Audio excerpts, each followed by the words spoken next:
ఇది ఫెమినిజమా? I'm done. Hello my slay squad, let's talk. వచ్చిందండి పెద్ద ఫెమినిస్ట్. ఈ రోజుల్లో అమ్మాయిల్ని కొంచెం సపోర్ట్ చేస్తూ మాట్లాడినా సరే వాళ్ళకి వెంటనే మనం ఇచ్చే పేరు ఇదే కదా. ఇన్ దాట్ కేస్ నేను కూడా నా బయోలో విమెన్ గురించే కాంటెంట్ చేస్తా అని రాసుకున్నా. Does that make me a feminist too? లేదు, ఐఎమ్ నాట్ జోకింగ్. ఎందుకంటే ఫెమినిస్ట్ అని చెప్పుకోవడం అంత ఈజీ. ఇప్పుడు మనం పెద్దగా ఏం కష్టపడక్కర్లే, ఎవరిని ఎంపవర్ చేయక్కర్లే, రైట్స్ గురించి ఫైట్ చేయక్కర్లే. జస్ట్ నేను ఒక అమ్మాయిని, నేను ఏమన్నా చేస్తా అని అనుకుంటే చాలు. బోనస్గా ఈ ఫెమినిజం వర్డ్ని అడ్డం పెట్టుకుని చీటింగ్ చేయొచ్చు, టార్చర్ చేయొచ్చు, అబ్యూస్ చేయొచ్చు, మెంటల్ టార్చర్ చేయొచ్చు, honey traps, trash talking, hitting men, ఇలా ఏ పనైనా సిగ్గుపడకుండా చేయొచ్చు. మీరు కూడా ఫెమినిజం టాక్సిక్ అనుకుంటే టాక్సిక్ అని ఇప్పుడే కమెంట్ చేయండి. అండ్ ఓపిక ఉంటే మీరు అలా అనుకోవడానికి రీజన్ ఏంటో, దాని బ్యాక్ స్టోరీ ఏంటో కూడా చెప్పండి. ఐ నో చాలా మంది అమ్మాయిలకి నేను ఇలా మాట్లాడడం అస్సలు నచ్చకపోవచ్చు, but this has to be addressed. ఎందుకంటే ఈ వర్డ్ ఫెమినిజం ఏదైతే ఉందో it is totally being misused, abused and what not. In fact నేను ఈ టాపిక్ ని కవర్ చేయాలని డిసైడ్ అయ్యి ఇంటర్నెట్ లో రీసెర్చ్ స్టార్ట్ చేసినప్పుడు కూడా ఎక్కడ ఫెమినిజం అనగానే ఫెమినిజం రిలేటెడ్ టాపిక్స్ రావట్లేదు. It's all about how toxic feminism is. And I promise you this video is completely different. ఈ జనరేషన్ అమ్మాయిలేంట్రా బాబు ఇలా ఉన్నారు, సినిమాల వల్లే చెడిపోతున్నారు, పాపులర్ సో కాల్ ఫెమినిస్ట్ ఇచ్చే ఇంటర్వ్యూస్ ని నాకు సూట్ అయ్యే విధంగా క్లిప్ కట్స్ చేసుకుని వాటి మీద నా ఒపీనియన్స్ చెప్తూ వాళ్ళని రోస్ట్ చేస్తూ, క్రైమ్ రిలేటెడ్ స్టాట్స్ చూపిస్తూ, మిసోజినిస్టిక్, పేట్రియార్కీ ఇలాంటి ఫ్యాన్సీ ఇంగ్లీష్ వర్డ్స్ వాడుతూ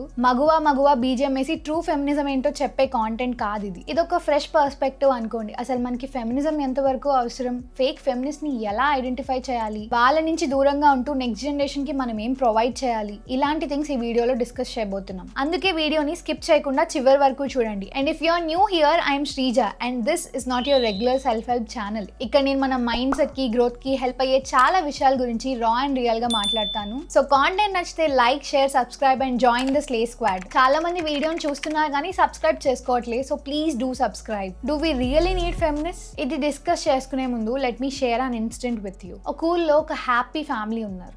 అమ్మ, నాన్న, అక్క, తమ్ముడు. నాన్న వర్క్ కి వెళ్ళేవారు, అమ్మ ఇల్లు చూసుకునేది. నాన్న ఒక రోజు వర్క్ నుంచి ఇంటికి వచ్చాక వాళ్ళ అబ్బాయి చేతిలో ఒక ఫామ్ పెట్టారు. నేను ఇంగ్లీష్ మీడియంలో జాయిన్ చేస్తున్నాను, అడ్మిషన్ రావాలంటే ఎగ్జామ్ క్లియర్ చేయాలి, అన్ని బాగా ప్రిపేర్ అవ్వు అని చెప్పారు. అది విన్న వాళ్ళ కూతురు కూడా ఎక్సైట్ అయిపోయి, నాన్న నా ఫామ్ ఏదని అడిగింది. వెంటనే వాళ్ళ నాన్న, తమ్ముడు అంటే రేపొద్దున్న జాబ్ చేయాలి, అందుకే వాడు ఇంగ్లీష్ మీడియంలో చదువుకోవడం ఇంపార్టెంట్. నీకేంటి, ఎప్పటికైనా పెళ్లి చేసుకుని వెళ్ళిపోతావు కదా, అలానే నీకేం లోడ్ చేయను, నువ్వు ఇప్పుడు తెలుగు మీడియంలో చదువుతున్నా సరే నీకు పెట్టాల్సిన ఖర్చు అంతా నీ పెళ్లికి పెడతానులే అని నవ్వారు. అది విన్న తర్వాత అమ్మాయి కూడా పెద్దగా ఏం బాధపడలే. ఎందుకంటే తనని వాళ్ళ తమ్ముడిని ఈక్వల్ గా చూడాలని కూడా తనకు తెలియదు. ఎందుకంటే ఇది జరిగింది ఒక 30-35 ఇయర్స్ బ్యాక్. ఇన్ఫాక్ట్ ఆ అమ్మాయి తెలుగు మీడియంలో చదివినా కూడా చదువు మీద ఎక్కువ ఇంట్రెస్ట్ ఉండడంతో మంచి మార్క్స్ తెచ్చుకునేది. సో కుదిరినంతలోనే డిగ్రీ కూడా ఫినిష్ చేసి పెళ్లి చేసుకుంది. అండ్ వాళ్ళ హస్బెండ్ ఎంకరేజ్ చేయడంతో జాబ్ తెచ్చుకుని తనకు కూడా సపోర్ట్ చేయడం స్టార్ట్ చేసింది. ఇక్కడ కాంట్రాస్ట్ లో చూస్తే వాళ్ళ తమ్ముడికి మాత్రం చదువు అస్సలు ఎక్కేది కాదు. ప్రతి సబ్జెక్ట్ ఫెయిల్ అవ్వడమే. కొన్ని క్లాసెస్ 2 times చదవాల్సి వచ్చేది.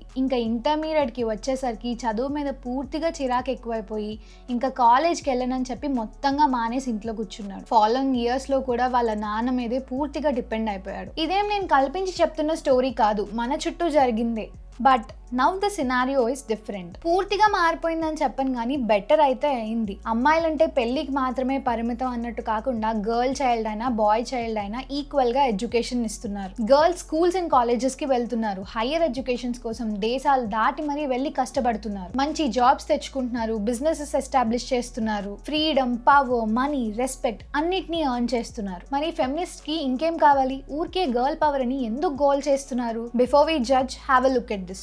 मेरे घर में आज भी मेरे और मेरे भाई में बहुत अंतर होता है. भाई लोग के पूरा फ्रीडम है पढ़ने के लिए, और बहन लोग को नहीं. 400 बोली थी और 399 इसलिए साइंस नहीं देने को मिला.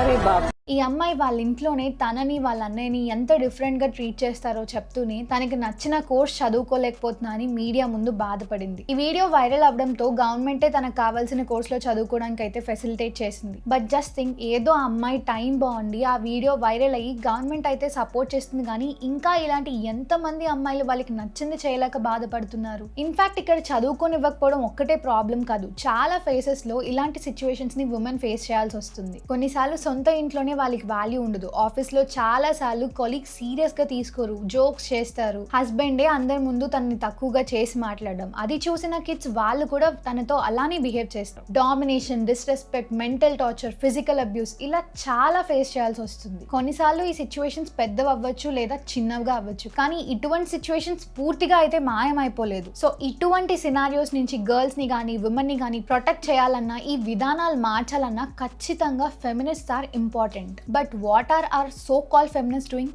Sorry, fake feminist doing actually nothing. సొసైటీకి యూజ్ అయ్యే పనులు ఎప్పుడు వీళ్ళు చెయ్యరు. జస్ట్ ఫెమినిజం అనే కాన్సెప్ట్ ని అడ్వాంటేజ్ గా తీసుకోవడమే వీళ్ళ పని. వాళ్ళ సెల్ఫిష్నెస్ కోసం చాయిస్ అన్న పేరుతో ఇష్టం వచ్చినట్టు చేస్తారు. నాకు నచ్చింది నేను చేశాను, దాంట్లో తప్పేంటి? అదే అబ్బాయి ఇలా చేస్తే వాడిని ఎవడు క్వశ్చన్ చేయరు కదా. మగవాళ్ళు ఇన్ని ఇయర్స్ గా మనల్ని సప్రెస్ చేస్తూనే ఉన్నారు, మాకు టైం వచ్చింది, మేము వాళ్ళని చిన్న చూపు చూస్తాము, మేము వాళ్ళని డాగ్స్ లానే ట్రీట్ చేస్తామని మాట్లాడతారు. ఇంకో కేటగిరీ ఉంటారు, వీళ్ళ పని ఒకటే, కూర్చుని ఇంటర్నెట్ లో దొరికిన ఇన్సిడెంట్స్ ని, క్రైమ్స్ ని అనాలిసిస్ చేసి తప్పు ఎవరు పక్కున్నా సరే అమ్మాయిని వెనకేసుకుని రావాలనే ఉద్దేశంతో ఫేవరిటిజం ని ఫెమినిజం గా పోర్ట్రే చేస్తూ ఉంటారు. అసలు కొన్ని సినారియోస్ చూస్తే అక్కడ ఫెమినిజం కి దానికి ఏం సంబంధం ఉండదు. అక్కడ స్కోప్ లేకపోయినా, స్పేస్ లేకపోయినా, స్పేస్ క్రియేట్ చేసుకుని మరీ ఇరికించేసి రచ్చ రచ్చ చేస్తారు. అక్కడ స్పేస్ లేదు, స్పేస్ నేను క్రియేట్ చేసుకుని తీసుకున్నాడు. ఇలాంటి నాన్ సెన్స్ క్రియేట్ చేస్తూ సొసైటీని ఏదో బాగు చేసాం అనుకుంటూ వాళ్ళకి వాళ్ళే ఫెమినిస్ట్ అనే టైటిల్ ఇచ్చుకుంటారు. ఇలా ఎవరు పడితే వాళ్ళు ఫెమినిస్ట్ అని ఫీల్ అయిపోవడం వల్లే ఆ వర్డ్కి ఉండాల్సిన వాల్యూ పోతుంది. ఇప్పుడు నేను చేసే ఈ స్టేట్మెంట్స్ ని సపోర్ట్ చేసేందుకు నా దగ్గర చాలా ఇన్సిడెంట్సే ఉన్నాయి. కొన్ని నేను విన్నవి, కొన్ని చూసినవి, కొన్ని తెలుసుకున్నవి. ట్రస్ట్ మీ, ఈ ఇన్సిడెంట్స్ అన్నిటి గురించి తెలుసుకునే ముందు వరకు somewhere I had a feeling that అసలు సినిమాల వల్లే ఈ ఫెమినిజం లో టాక్సిసిటీ ఎక్కువ అయిపోతుందని. కానీ రియాలిటీ చూసాక ఐ వాజ్ వెరీ కన్విన్స్డ్ అసలు సినిమా ఇలాంటి ఇన్సిడెంట్స్ చూసి తీస్తున్నారు. ఇప్పుడు ఆ ఇన్సిడెంట్స్ ఏంటని నన్ను అడగండి, ఎందుకంటే ఫేక్ ఫెమినిజం ని గ్లోరిఫై చేసే ప్రతి సినిమాలోని చూపించే ఇన్సిడెంట్సే అవి. ఇప్పుడు అవన్నీ చెప్తే ఈ పిల్ల ఏంటి స్టోరీలు చెప్తుంది అనుకుంటారు. ఆల్సో మనం కూడా ఫెమినిస్ట్ అని ఎంత ఈజీగా టైటిల్ ఇచ్చేస్తున్నామంటే ఇప్పుడు జనరల్ గా మెన్ మీద ఎక్కువ క్రైమ్ రేట్ పెరగడం, ఇలాంటి ఇన్సిడెంట్స్ అన్ని ఎక్కువగా వింటున్నాం. ఇలాంటి కాన్వర్సేషన్స్ లో ఎవరైనా అమ్మాయి వచ్చి ఇన్ని ఇయర్స్ గా మెన్ కూడా ఇలాంటి చాలా క్రైమ్స్ చేశారు, అలా అని మెన్ ఆర్ ఆల్ రాంగ్ అని మేము ఎక్కడా అనలేదు కదా అని అంటే చాలు వెంటనే ఫెమినిస్ట్ అని పిలవడం మొదలు పెడతారు. As if the word has no respect at all. No, మాట్లాడితే ఫెమినిస్ట్ అయిపోరు. మేబీ మీరు ఫెమినిజం ని బిలీవ్ చేసిన వాళ్ళు అయి ఉంటారు, అంతేగాని మీ థాట్స్ తప్పు చేసే వాళ్ళల్లో, అమ్మాయిని చిన్న చూపు చూసే వాళ్ళల్లో చేంజ్ తీసుకురాగలగాలి. And it's not that easy. Change తీసుకురావడానికి చాలా మంది సెల్ఫ్లెస్ గా వాళ్ళ లైఫ్ ని పక్కన పెట్టి ఎన్నో సాక్రిఫైసెస్ చేసి ఆ చేంజ్ కి కారణమయ్యారు. అలాంటి వాళ్ళకి ఫెమినిస్ట్ అనే టైటిల్ ఇచ్చినప్పుడు ఆ టైటిల్ కి ఒక రెస్పెక్ట్ ఉంటుంది, రెస్పాన్సిబిలిటీ ఉంటుంది. అలాంటి రెస్పాన్సిబిలిటీ ఈ రోజుల్లో ఒక నేమ్ సెట్ టైటిల్ అయిపోవడం బాధాకరమే గానీ at least we people should act now. Fake feminist ని స్టాప్ చేయాలంటే ఫస్ట్ ఈ ఫేక్ ఫెమినిస్ట్ ని ఐడెంటిఫై చేయాలి. First thing, hate is always greater than respect. Feminist కి అదర్ జెండర్ మీద ఎటువంటి హేట్ ఉండదు. In fact they believe in equality. కానీ ఈ ఫేక్ ఫెమినిస్ట్ల డిక్షనరీలో మాత్రం ఆపోజిట్ జెండర్ కి రెస్పెక్ట్ ఇవ్వడం అనే కాన్సెప్టే ఉండదు. ఏం ప్రాబ్లం వచ్చినా సొల్యూషన్స్ కి పనే ఉండదు. డైరెక్ట్ గా ఆపోజిట్ జెండర్ ని బ్లేమ్ చేయడమే. అబ్బాయే తప్పు చేశాడని అంటారు అండ్ అందరినీ అదే నమ్మేలాగా ఇన్ఫ్లుయెన్స్ కూడా చేస్తారు. సో మీ చుట్టుపక్కల ఉండే వాళ్ళలో సేమ్ జెండర్ మీద కన్సర్న్ కన్నా ఆపోజిట్ జెండర్ మీద హేటే ఎక్కువ ఉంటే please stay away from them.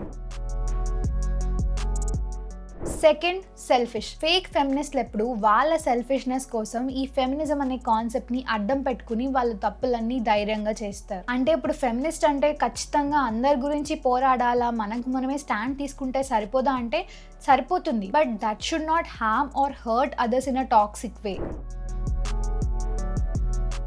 Third, hypocrisy. Most of the fake feminists are hypocrites. అంటే వాళ్ళ మాటలకి వాళ్ళ చేసేదానికి అస్సలు సంబంధం ఉండదు. మగాలంటే మాకు చిరాకు, వాళ్ళు మాకు అవసరం లేదు, వీఆర్ ఇండిపెండెంట్ అని చెప్పుకుంటూనే మెన్ మీద డిపెండ్ అవుతారు. మెన్ అండ్ విమెన్ ఈక్వల్ అంటారు, కానీ సిచ్యువేషన్ దొరికిన ప్రతిసారి విమెన్ కార్డ్ ప్లే చేసి పని తప్పించుకోవడానికి చూస్తారు. And lastly I want share my personal view too. See, humans are social animals అంటూ ఉంటారు. అంటే మనం ఫ్యామిలీస్గా సొసైటీస్గా నివసిస్తూ ఉంటాం. సో మనం ఇలా ఉన్నప్పుడు మనం ఏం పని చేసినా మన చుట్టూ ఉన్న వాళ్ళపైన కూడా దాని ఇంపాక్ట్ ఏదో విధంగా ఉంటుంది. అలాంటప్పుడు మనం మనకి నచ్చిన పని ఏదైనా చేయొచ్చు, కానీ అది అవతల వాళ్ళని హర్ట్ చేయకూడదు. Beat other gender are other person, we should be accountable for hour actions. మగవాళ్ళు ఇన్ని ఇయర్స్ గా మనల్ని సప్రెస్ చేస్తూ వచ్చారు, మనం కూడా తిరిగి వాళ్ళకి అదే చేయాలి అంటే అది బ్యాడ్ ని మల్టిప్లై చేసినట్టే అవుతుంది. కానీ ఫెమినిజం ఎక్కడ అవుతుంది? విమెన్ లో కూడా గుడ్ విమెన్ బ్యాడ్ విమెన్ ఉన్నారు, మెన్ లో కూడా గుడ్ మెన్ బ్యాడ్ మెన్ ఉన్నారు. Like I always say, we're humans first, gender next.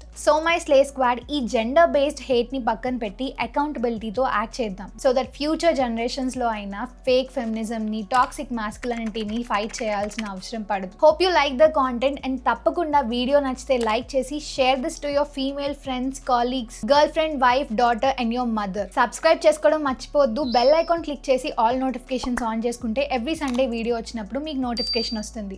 Let's slay together.